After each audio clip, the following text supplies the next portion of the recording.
Hello friends, and welcome to Story Time with Witch Sluffle. Today we're going to practice retelling stories. So I've got a broom to help us, and I've got our characters from the story. As we read, we're going to put our characters on our broom so that at the end we can retell the story. Our story today is called Room on the Broom. That's the title of the story. The title is what the story is called. The author is Julian Donaldson, and the illustrator is Axel Scheffler. The author writes the words in the story, and the illustrator draws the pictures. Room on the Broom.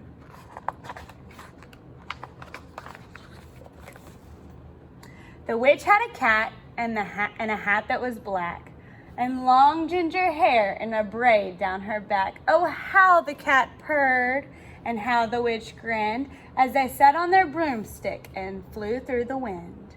But how the witch wailed, and how the cat spat when the wind blew wildly and flew off her hat. So who are the first characters on the broom? The witch and the cat.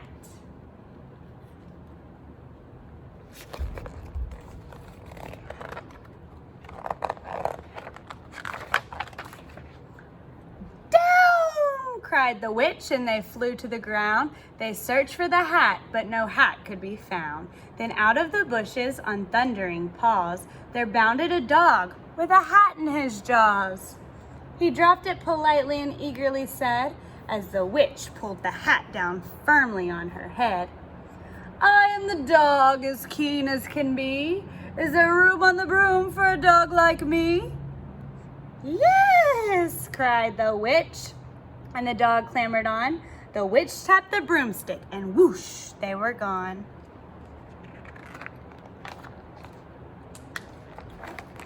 What is the next character to join the broomstick? Yes, it's the dog. Now we have the witch, the cat, and the dog. Over the fields and the forest they flew. The dog wagged his tail and the stormy wind blew. The witch laughed out loud, hee, and held on to her hat. But away blew the bow from her braid just like that. "Down!" cried the witch, and they flew to the ground. They searched for the bow, but no bow could be found. Then out of the trees with the ear-splitting shriek, there flapped a green bird with a bow in his beak. She dropped it politely and bent her head low. Then said, as the witch tied the braid in her bow, "I am the bird as green as can be. Is there any room on the broom for a bird like me?" "Yes!" cried the witch. As the bird fluttered on, the witch tapped the broom, and whoosh, they were gone.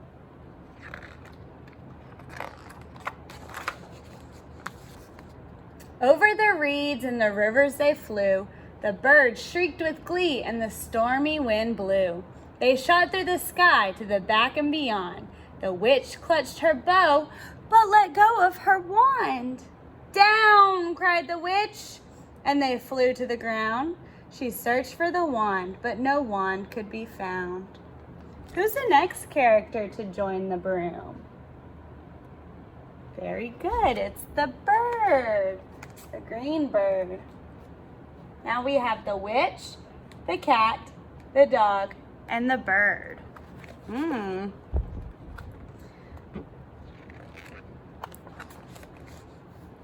Then all of a sudden, from out of a pond leaped a dripping wet frog with a dripping wet wand. He dropped it politely and said with a croak, as the witch dried the wand with the fold of her cloak, "Ribbit!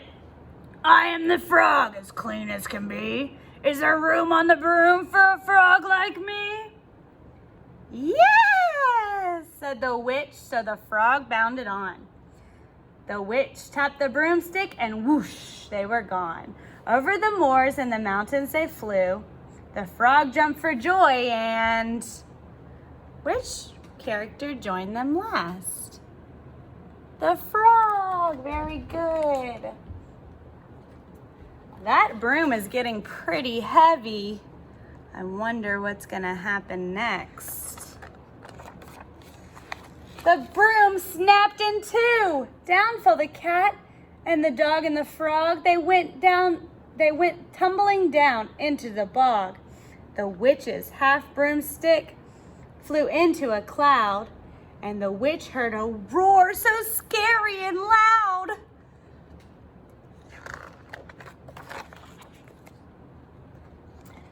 I am the dragon, as mean as can be, and witch with fries is delicious to me.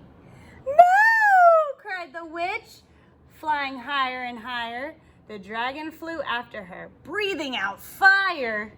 Help! Cried the witch, flying down to the ground. She looked all around, but no help to be found. The dragon drew near with a glint in his eye and said, just this once I'll have witch without fries. Uh-oh. But just as he planned to begin his feast, from out of a ditch rose a horrible beast. It was tall, dark, and sticky, and feathered and furred. It had 4 frightful heads, and it had wings like a bird. It had a terrible voice when it started to speak, as a yell and a growl and a croak and a shriek.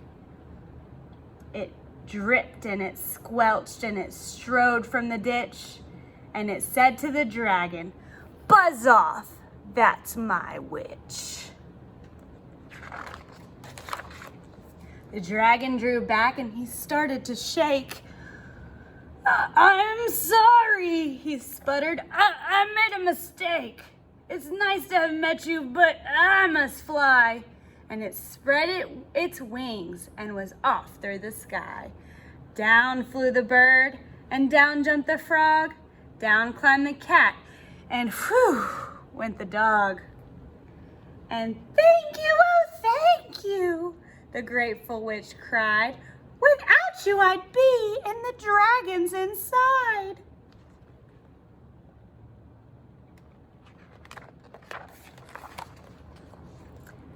Then she filled up with her cauldron and grinned. Find something, everyone, and throw it on in. So the frog found a lily, the cat found a cone, the bird found a twig, and the dog found a bone. They threw them all in, and the witch stirred them well. And while she was stirring, she muttered a spell. Iggity, ziggity, zaggity, zoom! Then out rose a truly magnificent broom, with seats for the witch and the cat and the dog, and a nest for the bird and a pond for the frog. Yes! Cried the witch as they clambered on, and the witch tapped the broomstick and whoosh, they were gone. The end. That story was called Room on the Broom. Now I want you to practice retelling. Use our pictures, think back at the events that happened in the story, and you tell me what happened in the story.